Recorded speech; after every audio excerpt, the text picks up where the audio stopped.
Welcome to Kenton's videos. Enjoy the video. You start by ensuring the base is stable. Install Ultimate Collection and the latest official patches so the game can accept modern fixes.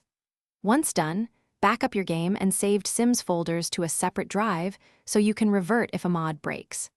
Next, install core mods like NRAW's Overwatch for cleanup and Arrow Glass UI for interface improvements.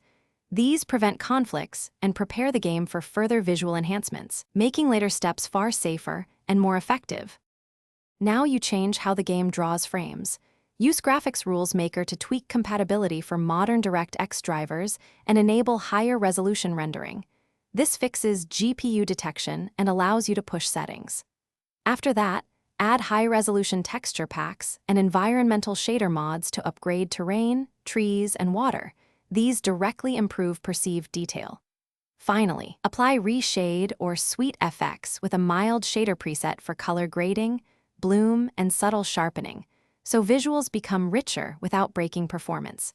To finish, fine-tune performance and stability. Edit Sims 2. Enai to raise max LOD and particle limits and to enable anti-aliasing options where supported. Make one change at a time and test for stability. Manage custom content using Tray Importer and the Sims 2 Pack Clean installer to remove corrupt packages and confirm resource integrity.